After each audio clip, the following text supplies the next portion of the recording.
was a conversation, maybe in April, and she said unless school or somebody comes up with something at the last minute, there's nothing planned for November.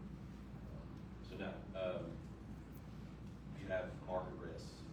That's the biggest interest rate risk and what's happening in the world and what kind of impact it's gonna have on interest rates between now and March. Do we have any practical issues as far as city level waiting between November and March for official primary? This is nothing that's pushing, no. I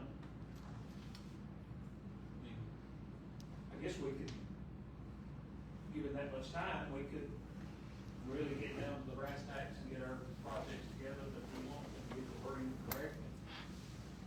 It's completely up to you. If you're doing it in March, we're looking at coming in December, is that right? Yeah, December. So, that's just completely up to this council. I think one of the legislative intent during the last session to change the election dates was to minimize the number of times that people were going to the polls to where people are not having elections as sort of one issue. And so people are going to be going during March for the presidential primaries for the various parties and candidates. And so I think the intent of the legislative body was to make sure that people are well represented during these votes. And so I feel like it's probably more respectful for the voters overall to have that pushback as well. Yeah. And I suppose in regards to the market risk, that also works the other direction as well as the risk going down, right? Which seems to be that is the overall trend right now, at least, that it would be lower rates potentially at that time, but obviously it's unpredictable.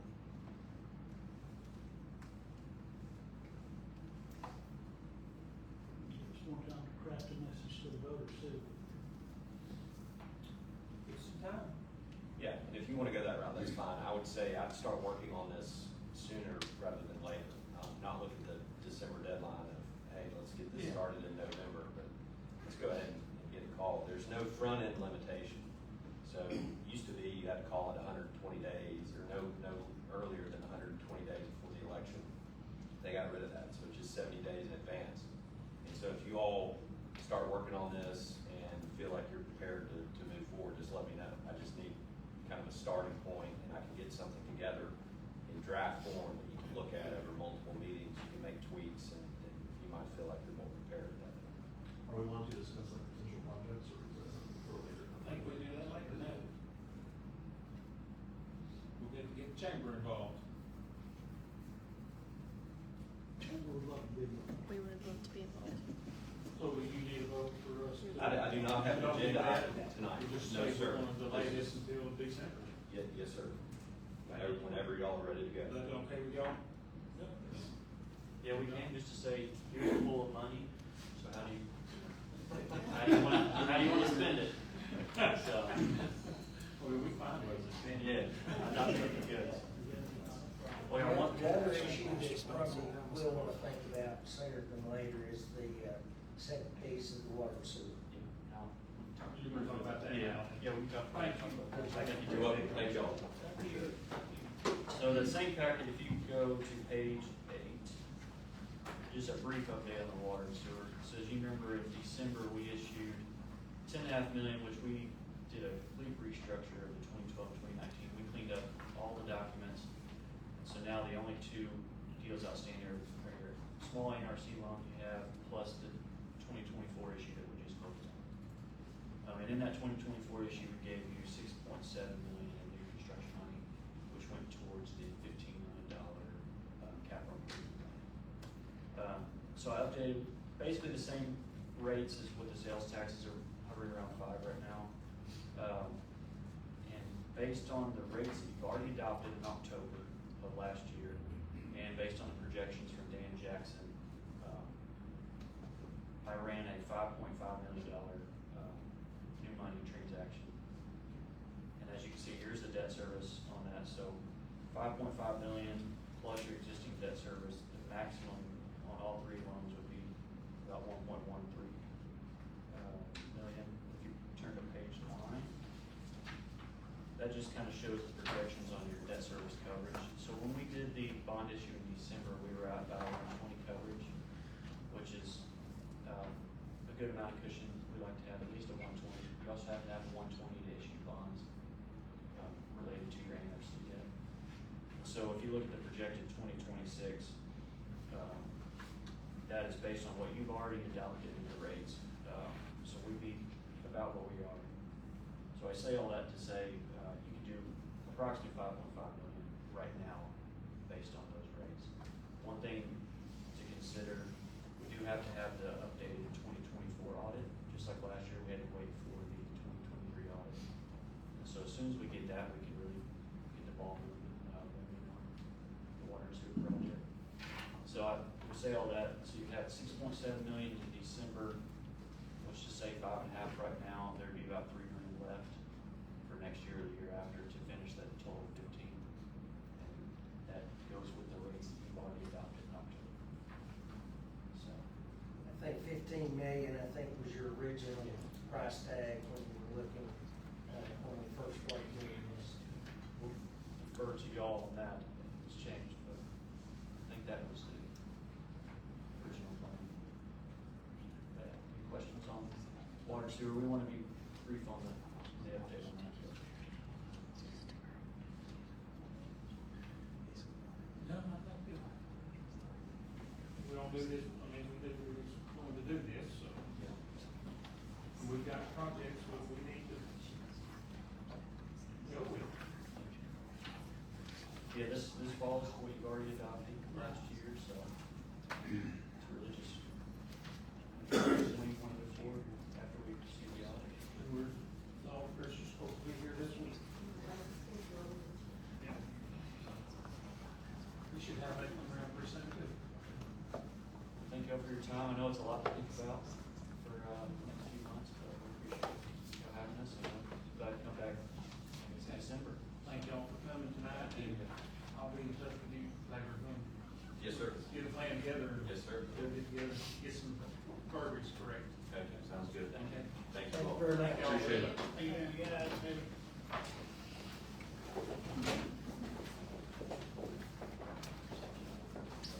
Okay, the next item is a 5-foot right-of-way dedication to the city for the Johnson PUD.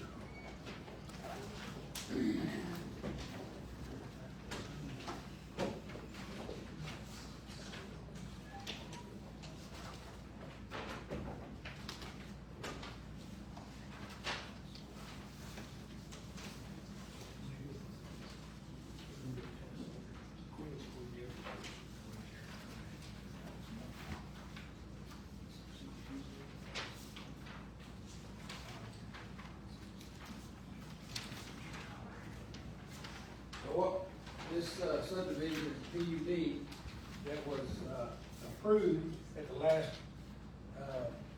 planning commission in June.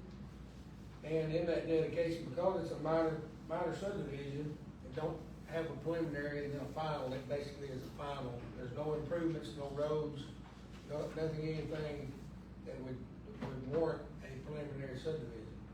So if you look right down at the very bottom of the subdivision, below lots 1 and 2, and actually 3 also that comes out to the road, Brinkley Street, as it's platted right now, is a 40-foot right-of-way. So the minimum street width throughout the city needs to be 50-foot right-of-way. You have 50-foot right-of-ways for normal streets, right-of-ways, and you have 60-foot right-of-ways for collectors, arterials, and so forth, because this is a normal street, basically in a subdivision, coming out to Highway 65, it's supposed to be a 50-foot right-of-way.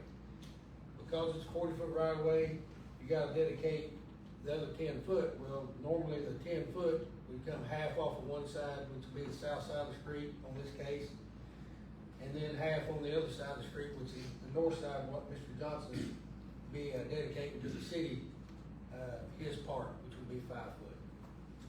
Any questions, I'll try to answer them, but basically, I think this is, we've started preparing ordinances, is that right? Dustin?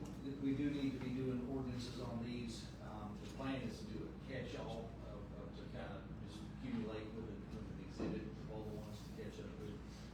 But for now, this is okay, your reporting plan. So take effect. Look, in other words, you're doing just a vote again until you do a catch-up ordinance, is that right? Okay. For tonight, this will be a vote. But again, we're asking that the city accept 5 foot of right of way on the north side of Breaker Street, this subdivision. Okay, y'all heard what it is, I need a motion to approve the 5 foot. I'll make a motion to approve the 5 foot right away. Second. Motion been made second to approve the 5 foot on the north side of, Brinkley Street. All in favor, say aye. Aye. All opposed. Thank y'all very much. Next item, sorry. Treatment plant issues, not issues. I hope no issues. There not be any issues. I haven't heard any yet. You're gonna show pictures. I got some photos. See if I can get this thing.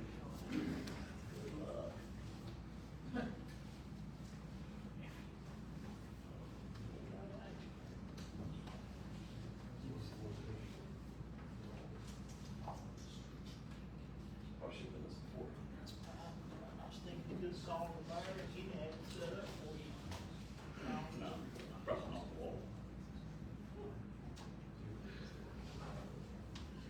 People have to put the.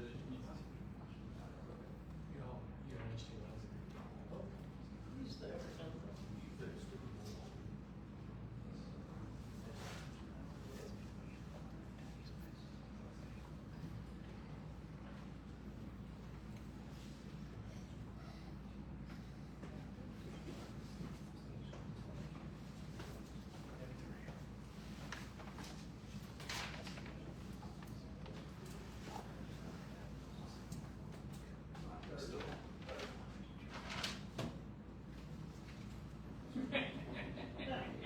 Why ain't this just fun? What'd you do to it, man? You wanna send them to me? It's a whole, I've got a presentation set up. Oh, Yeah. I can get that there, but I'm not an engineer. HDMI. It's, I've got to grab an adapter. I don't have HDMI, these little circuits laptops are a blast. Do like corn bag.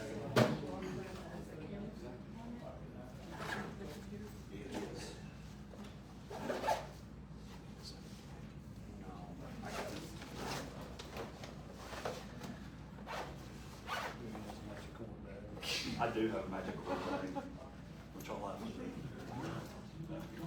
So I There's a reason why you have it, too. yeah, exactly.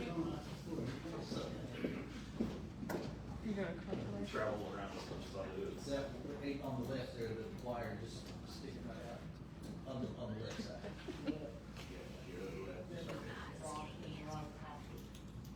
There's not a wire.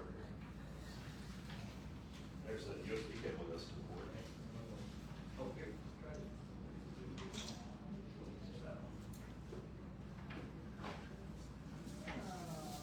We'll figure it out.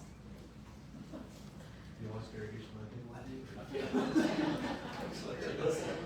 I might have one of those in my truck. Well, that's. Get 2 more wishes into it.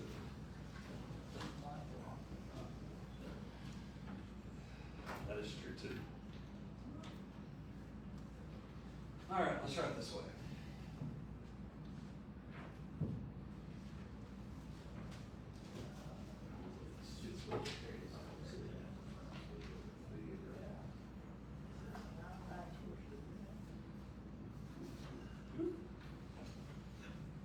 We'll get it going. All right, so now you guys can come in tonight, do a quick update, and show you all some live photos of the Greenbrier, the wastewater treatment plant improvements project that we're doing. We're actually getting really close to finishing that project up. They've got majority of all the equipment in and everything. We're in the testing period right now, so it's lasts about 30 to 45 days.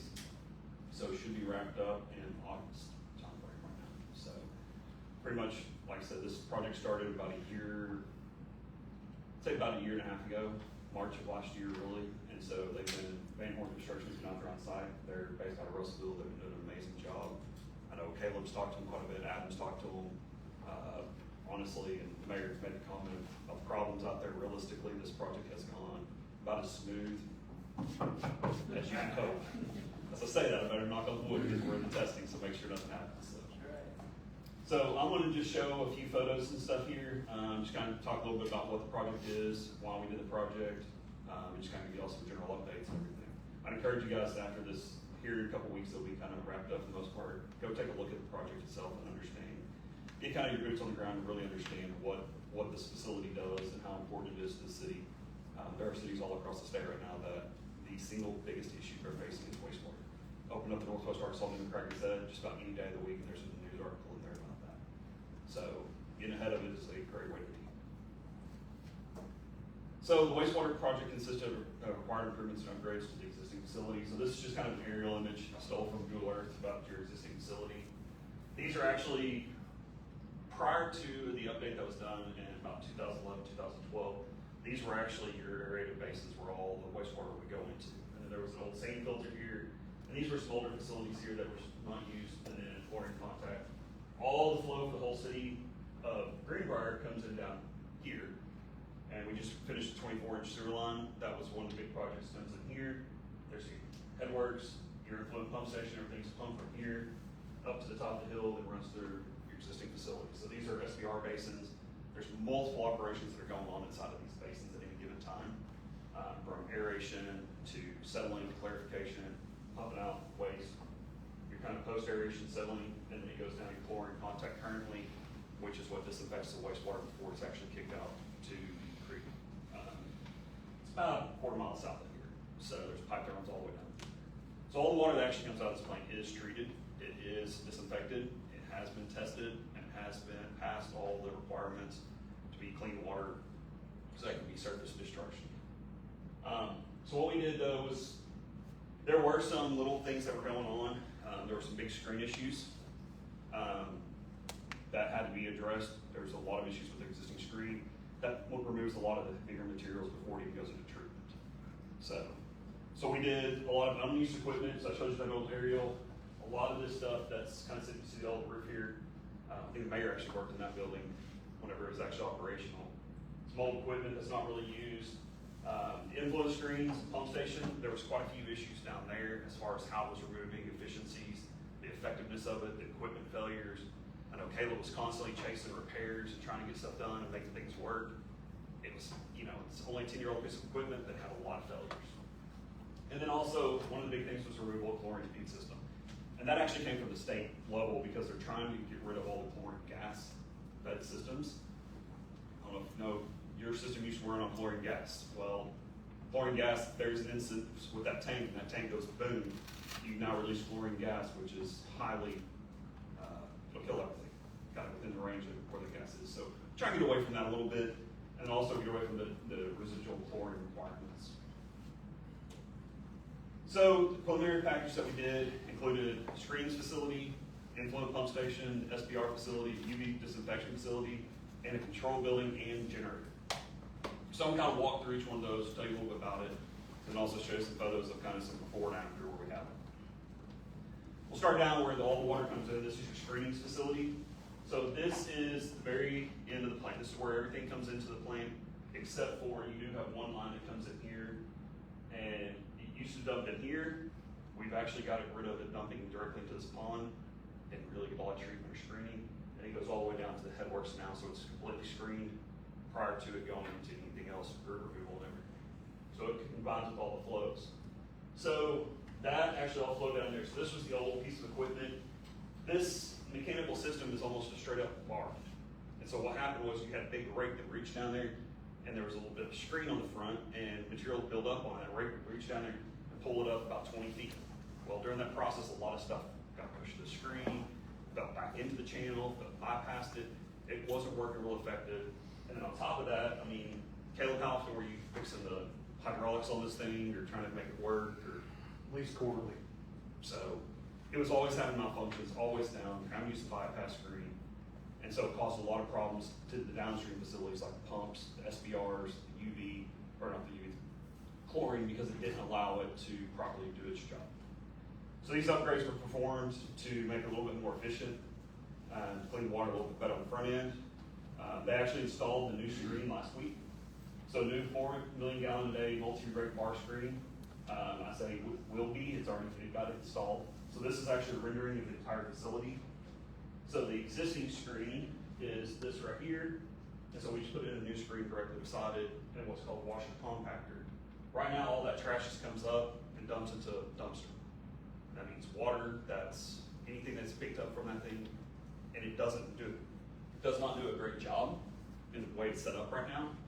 The new washer compactor will take all that stuff, compact it into just a big pile of stuff, and removes a lot of the water, puts water back into the treatment, and then pushes that out into a dumpster, so you're not hauling water.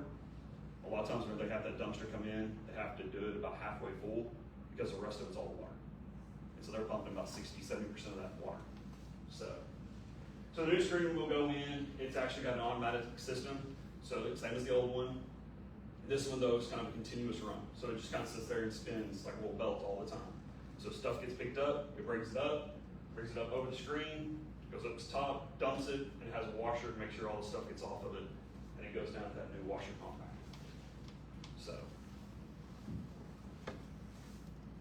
So then we start looking at the influent pump station, which is directly after that. So all the flow from the screen goes to the pump station. The old pump station, I mean, pretty much it was still usable. There wasn't a whole lot of issues there. Still worked. I know they work on it a lot. What we did utilize it for was, this is for the new screen. So we got a new piece of equipment on the outside to control the new screen. Got all the control systems over here. And I don't have a great picture, but this is a exhaust fan. So wastewater actually produces a lot of gas. There's a lot of things that come out of that you don't really want to be around.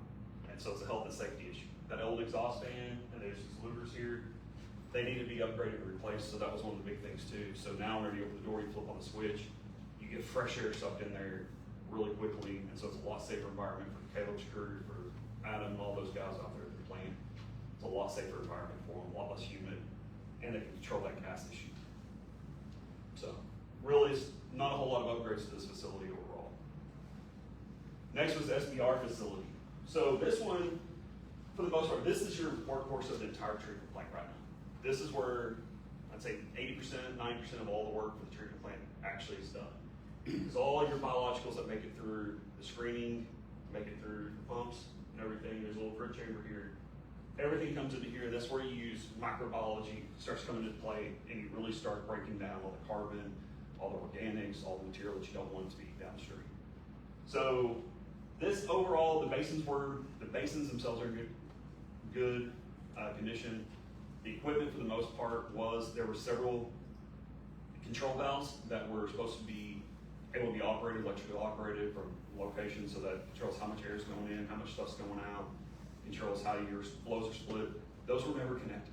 Those were never actually hooked up. And so there's a couple of them that broke over the time. They tried to hook them up here early on. Some of those valves actually broke during the trial because they've been sitting for 10 years. And so we went ahead and did some upgrades to some of those valves. You see one there, that's actually the effluent valve that controls how much water goes out. So now you can control it from the admin building instead of pouring down rain. You don't have to sit there and tweak with it. This was another one of those air release valves, control valves. And this releases all the biological stuff, all the bugs inside of there. They actually can be built up over time, so you've got to get rid of them every once in a while. Well, the pipe originally was designed to go underneath this walkway, which it's hard to see here. It's under this walkway directly on top of your effluent. Well, that's all your waste bugs that you want to get rid of, and they're going over your effluent. That's not where you really want it to go. And so whenever that line broke, it would freeze and would break. It all directly dumped into your effluent, your clean effluent that you just treated. And so there was a whole lot of issues with that. Maintenance was a nightmare on it. These guys were out there with scissor lifts and picker arms and trying to fix stuff and everything. So one of the big parts of that was actually moving it to where it was up on top, where it's accessible, it's repairable, and it's heat traced so it won't freeze. So that way it alleviates a lot of those issues they were having. The biggest one was probably going to be the UV facility though, which where the biggest investment was. This UV facility gets rid of the old chlorine contact chamber. And so there you were pumping gas into it. The gas would, just like you use for drinking water side, it kills all the bugs, kills all the microbiology, so you get clean water out of that. The state's really trying to get away from that. There's safety issues with it, there's health issues, environmental impacts with it. So we're trying to kind of push away from it. And that was one of their big pushes on their permit when the renewal came in was, hey, you gotta get that out of there. They were having issues controlling the chlorine feed. The system it was there, but it wasn't easily controllable. And so the UV system actually allows for, it uses ultraviolet light, glorified sunlight, really concentrated to one little area, and it kills bugs the exact same way. It just deactivates their ability to reproduce. As they die off, nothing else can come out. So that's a big part of the UV facility. Effluent flow from the UV facility is going to be tied to the existing post-aeration basin and a new 18-inch outfall pipe. So we're going to utilize as much of that old infrastructure as we could. And so one thing is we had some overflow issues there at the plant because they get so much water coming through, they couldn't get it out to the existing 12-inch pipe. So we put a parallel pipe, get rid of the 12-inch, cut the parallel, put in a new 18-inch parallel all the way down to the creek with them. And that allows it to get as much flow out of there as it can all the time. I know every time I've been out there recently, that basin, post-aeration basin is way down low now. It's hard to get it to overflow. So the new UV will tie directly into that post-aeration. This was the old chlorine basin, post-air, and then it'll go straight down to the creek at that point. pH and alkalinity testing showed low concentrations. This was one of the biggest violations that y'all had as part of the CAO that y'all are under, was because of your pH concentrations below 6 milligrams per liter. Actually, that's wrong, sorry. pH is not measured in milligrams per liter, but your pH is 6.0. It's where you're supposed to have your permits, your low end. Y'all were hitting like 5.6, 5.7, 5.8, and then you'd have some where it's like above 6, which is great. Water is neutral at 7. So you're kind of running a little acidic. A lot of that was probably because of chlorine gas. So what we did, they did some additional testing, low effluent alkalinity concentrations. So your SBR base was working really good. Your influent, you had really low alkalinity. And so we needed to kind of have the ability to add that back. And so that's where we had a chemical room to house caustic soda and a 2-pump skid system to be able to feed that. Now, this is designed to feed at the influent and at the effluent to balance your pH to be able to meet your permit requirements and to help with any of the issues with the CAO. Had flush ports to make sure that it doesn't clog up. It's caustic. It'll kind of clog up. It's like if you try to plug in baking soda, like liquefied baking soda, it gets real hard and starts building up everywhere as it dries. So this allows it to be able to flush and everything. And we also used it because we had to have this electrical room already for all the new UV equipment. So we're able to just tie on to that and have a multi-use facility. And good news is this one, it's done. This whole facility is actually done. This was one of the ones they hit hard and fast early on. So this is holding your caustic soda tote. Your tote will actually sit right here on this green scale. This is all the chemical feed equipment, like a hot water heater here, and some different like water systems and everything associated in there. And so that'll help maintain your permit, meet all your requirements, hopefully get everything cleaned up so we can get the CAO closed out through the plant. Jason? Okay. I guess I do have a question, but I was gonna ask it at the end. You guys also did a generator, right? So if power goes out. Control building and generator. Okay, there you go. Great segue. I love it. So the control building and generator, the control building overall, we didn't really do a whole lot. A lot of it consisted of adding electrical switchgear, adding new equipment to it, and things of that nature. The generator was the big thing. The plant did not have a generator. It had an ATS for a generator. It had a pad for a generator. It was supposed to be in there. It was never put in. The state came out and did some inspections. They're like, hey, where's your generator? And you're supposed to have it. Because if the power goes out, all the flow is gravity fed down to the plant. You have no way of getting it out of the pipe and getting it treated or anything. So it was overflowing, causing all sorts of issues.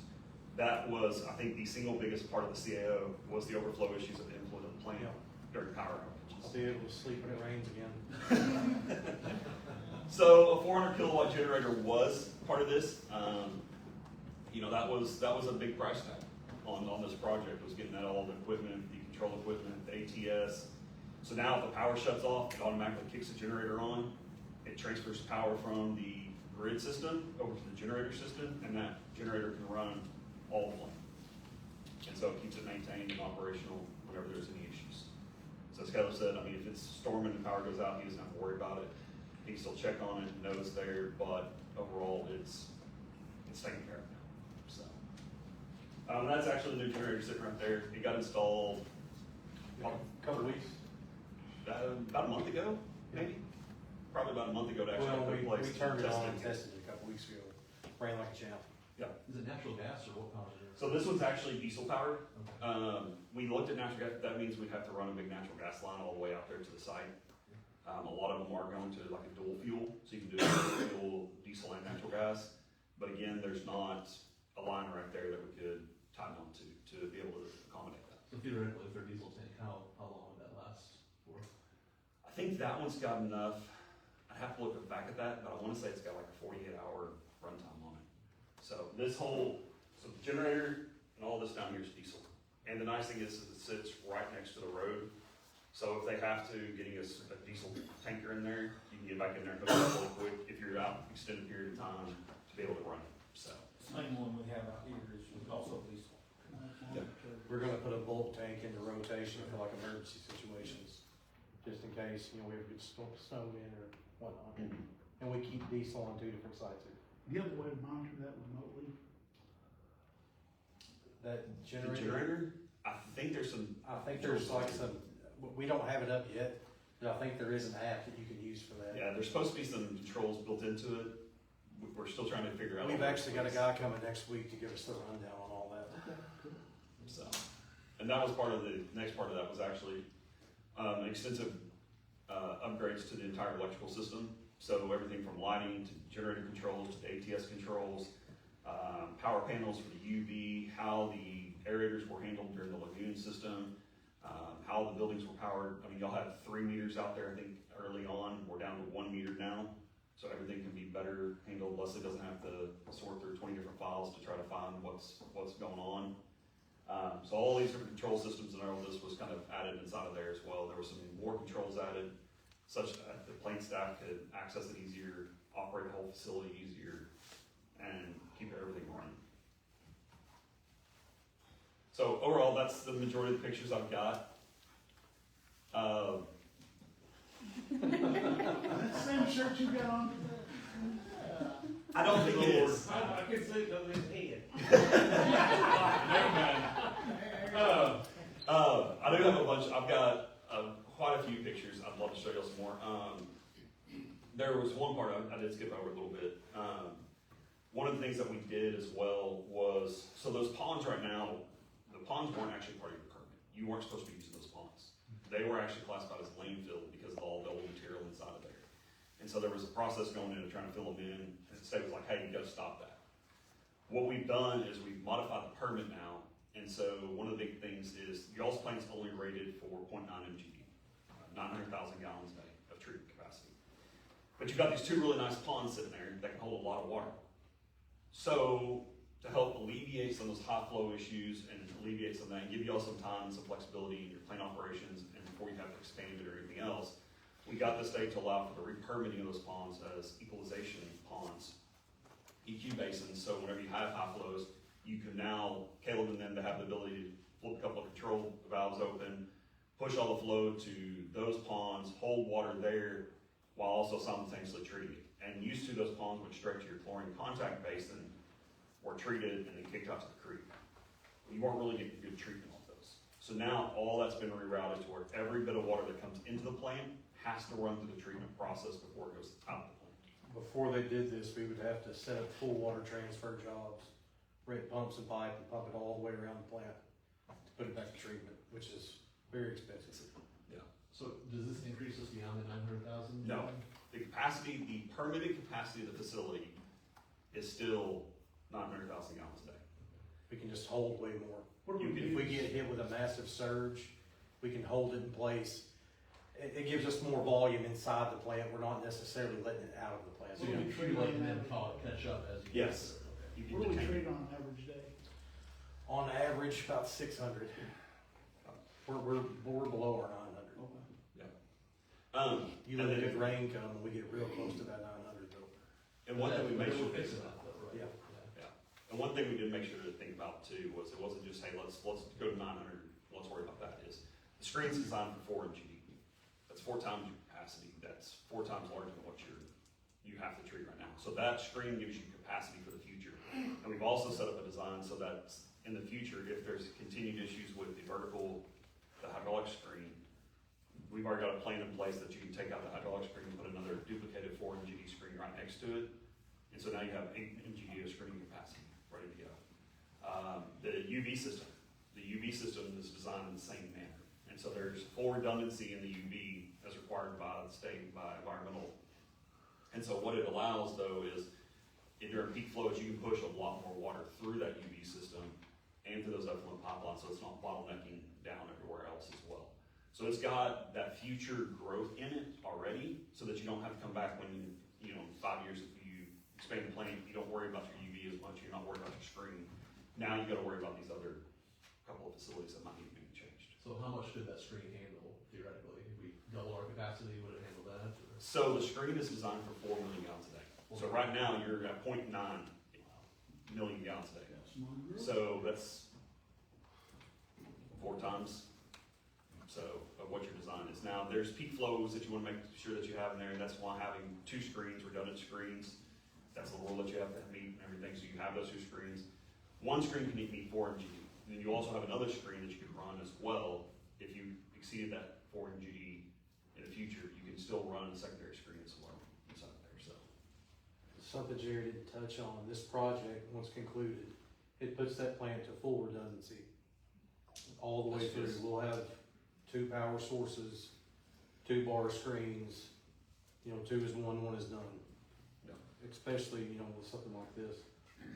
So, and then we did some general site demo. I showed you earlier on the old facilities, the old building the mayor worked in, and some of these old filters, these were put in the 70s.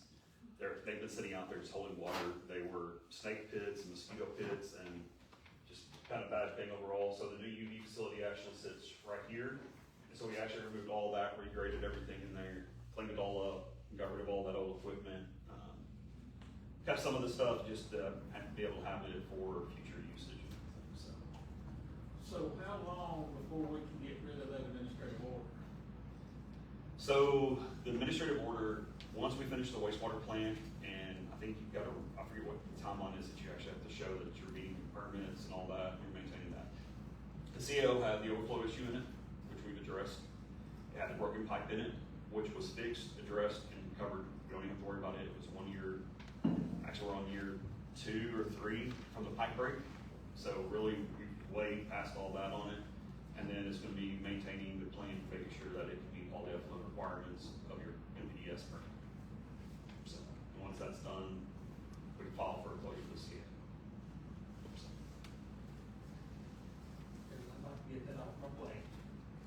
you need to.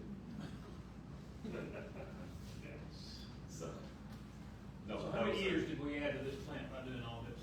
So with the upgrades, with all the issues y'all are having and everything, the biggest issue y'all have right now, which is, it's a good issue, is your growth. It depends. How much growth, how fast is growth? Y'all taking off and become one of the fastest growing areas in the state of Arkansas. Northwest Arkansas is still kind of holding the title right now, but Conway in this area of Faulkner County is actually number 2, the fastest growing region. When we started this project, I would have told you you bought probably another 5 to 10 years out of it. Looking at the growth projections we've done with the master plan and looking at all that, and even listening to the financial guys earlier, we really need to start thinking about what the plan's gonna do and how we're gonna change it in the next probably 4 to 5 years. 5 years, we probably need to have a plan for what's next.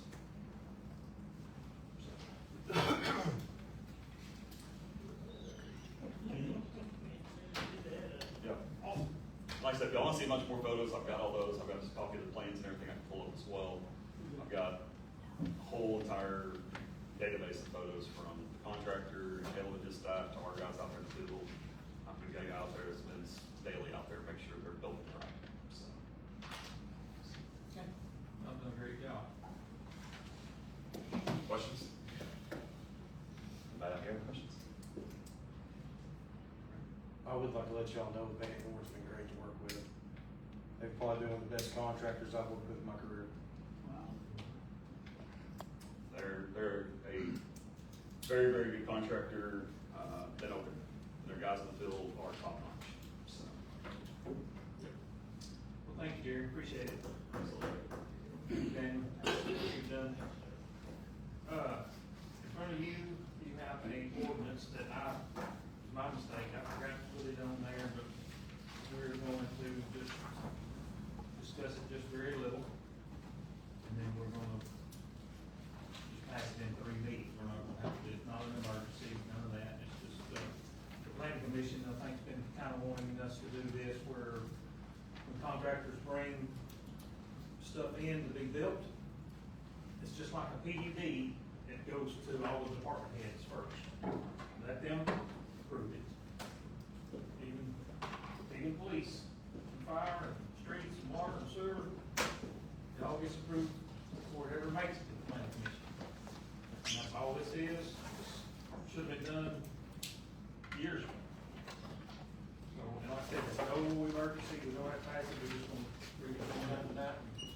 If even that, you can just take it home and study it, we can put it on for Yeah, free reading that- in August would be fine also. That's what you wanna do, we can do that.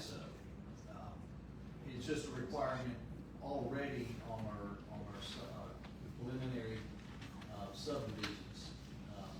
There are 5 or 6 requirements, this just adds another requirement to that they circulate by email, just a general preliminary site plan, to the department heads for infrastructure, so water, wastewater, fire, police, and street. And just to give them a chance to make comments on it, if they sign off on it, great, if not, they don't get ultimate veto power of it, but they would just have a chance to raise their concerns at that meeting, and be invited to come present that, so, that's all it is just adds a 5th requirement to the steps that they already have to do for preliminary plat on a new subdivision. And it's only for subdivisions, it's not for anything else, it's not for site plan, rezoning, special use, or anything like that, just new subdivisions. And, again, you can do anything you want with it tonight, other than, you can just take it home, and then we can put it on for our normal 3 readings in August, it'll be fine. So the requirement is it's distributed, it's not required that they, approve it. If they do approve it, then great, if not, they can just send an email explaining why, or come to the meeting that it's being heard at. But no, they would not have just total veto power to shut the whole thing down. They can address their comments, and then, I would imagine the site plan modifications could be made to solve whatever problems exist or anything like that. The written approval is just to make sure that they saw. I mean, if we're having 3 readings, we're gonna play time to evaluate this, You wanna wait and put it on for August? You wanna read it once tonight? I think so, since we have 2 other ones. Read it once tonight, and then we'll just do it next month.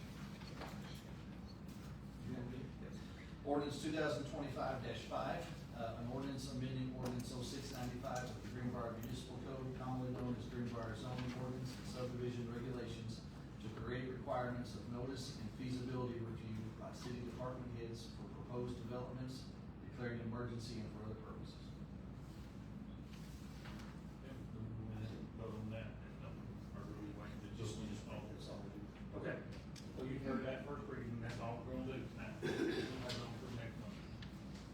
Okay, as we usually do, winding down this meeting, if we have people in the audience that are running for office, I usually give them a few minutes to stand up and speak.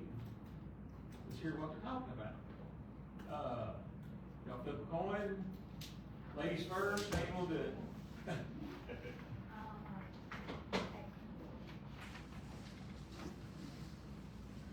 My name's Scout Stubbs. I'm from Greenbrier. My husband and I we have a small farm out on West Cadron Ridge Road where we homeschool our 2 little girls, and we're small business owners here in Greenbrier.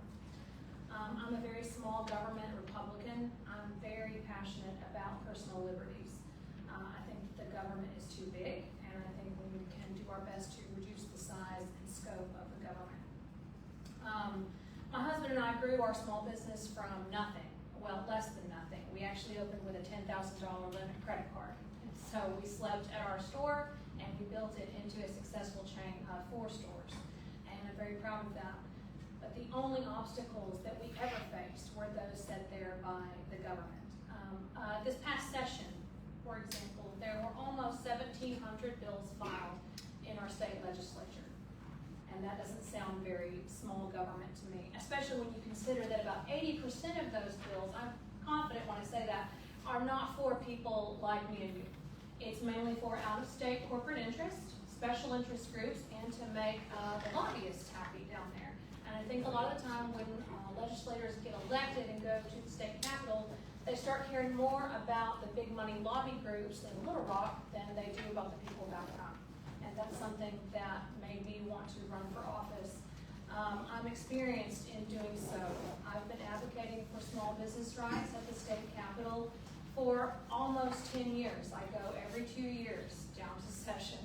And that includes sometimes I have to go with my kids in tow. I remember going down there when my now 8-year-old was 5 months old. And I would sit there in the committee meetings holding a 5-month-old baby, just waiting for the bill to be called, only for it not to be called, and I have to come back next week. And a lot of that is intentional, mind you. There's a lot of things that go on down there that are shady and not right. And that's something that I am passionate about changing. So again, my name is Scout Stubbs. I'll be running against Mr. Riddle in the Republican primary. We don't hate each other. We haven't TP'd each other's houses yet, so they're on good terms so far. But the Republican primary is in March, and I appreciate your vote. Scott, what business do you own? We Drippers, which is where we manufacture Oh, CBD oil, vapor products. So you can imagine the pharmaceutical lobby, the tobacco lobby, the dispensary lobby, all of the big money that we battle every session at the state capitol. But I won't just be fighting for my business, I'm fighting for your business. I'm fighting for businesses that have to compete with Walmart, Amazon, because before we're done, that's all that's gonna be left. And I don't like that, it's not right. I'm fighting for small businesses in our district. So, thank you very much. Are there any other questions? You also have music career before this, right? Oh, Lord, I wasn't gonna mention that. He only gave me a few minutes, but Okay. I did. I had a singing career. I'm from Batesville. We had a 400-acre farm there.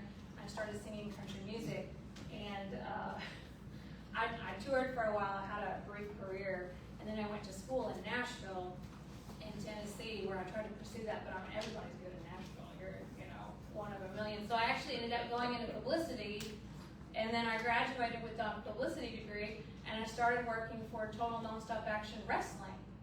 Not as a wrestler, obviously, but that's where I got passionate about marketing and publicity, moved out to California, and that was it. I couldn't take any more of the government taxes. I couldn't take it anymore. I moved back to Arkansas to be with my grandparents, who were from Greenbrier, Bill and Jean May. So, yeah. We want signed CDs when you come back here. I have a box. They weren't bestsellers by any means, so I have a box in my utility closet. Are there any other questions, non-singing related, preferably? Thank you, guys. I appreciate it. It's good to see everybody. Listen, Sam Joe, you've got a lot going on here, man. It's exciting. This bunch is busy.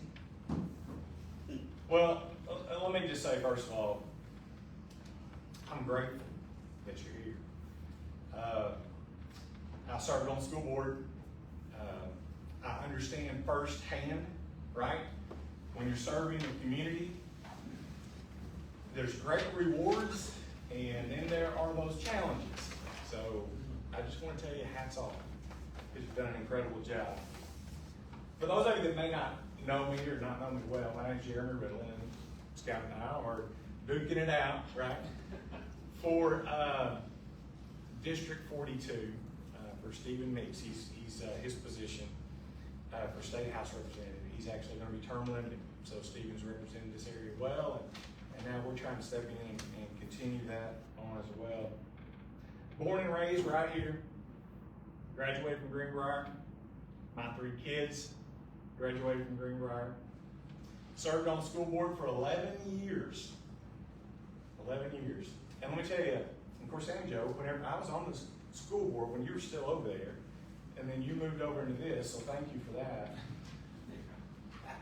We've seen incredible growth, as evidenced by the 85% growth in 8 years. Are you kidding me? I mean, that's phenomenal.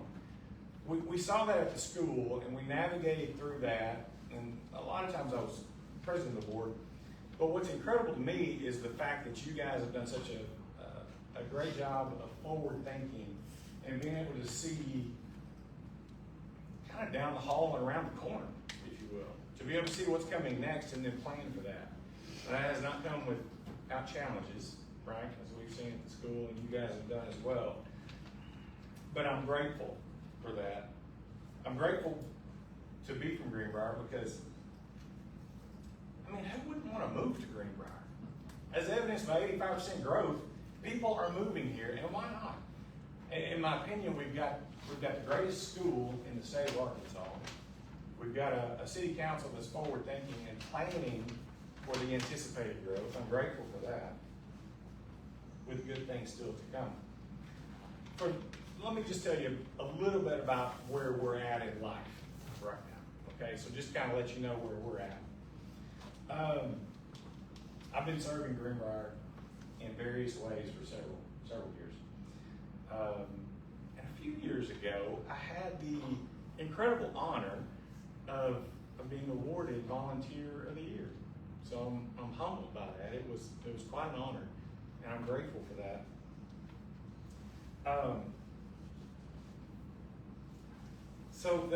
Because of that, I also decided, okay, it's time, and this is where my relationship with Jason has kind of took place. I serve as chairman of the board at Soaring Wings Ranch, which is right here in our district as well. Tremendous organization. I served as on the board of directors for LifeWord Ministries in Conway. The board of directors for the Faulkner County Conservation District, integral part for the farmers and the landowners in this area as well. I serve on the board of directors for the Conway Regional Health System, which has been an incredible, eye-opening event, and I'm grateful to have that opportunity. My wife of 28 years, this is Kristen. We own a pharmacy in Clinton. She's the pharmacist up there. She keeps the day-to-day going there. We have a cattle farm as well, custom cutting hay operation. Had a trucking business for 8 years.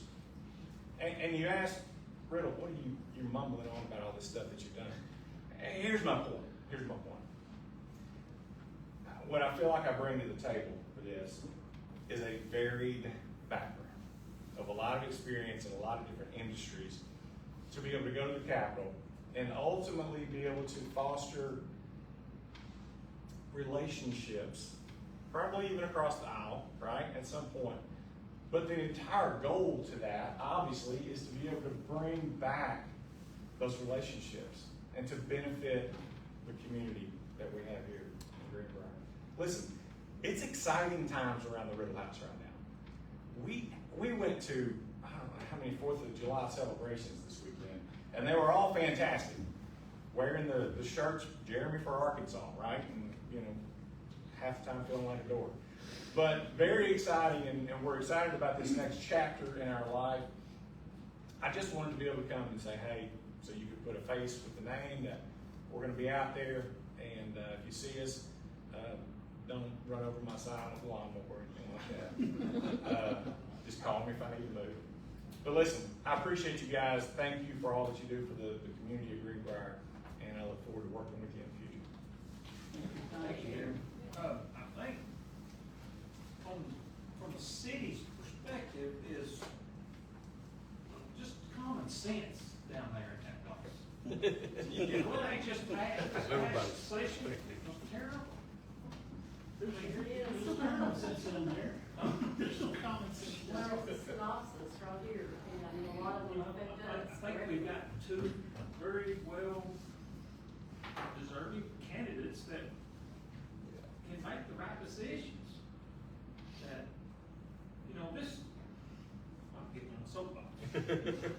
But this stuff about taking away our territorial jurisdiction on planning commission. We had 1 mile outside the city limits that we could control for a village. And they stripped it away from us. And now, whatever we got on outside city limits, somebody could build a hog farm right next to it. Yep. And that's terrible. It's going to make cities not want to annex property inside their city limits. And I'm down. I just think we need some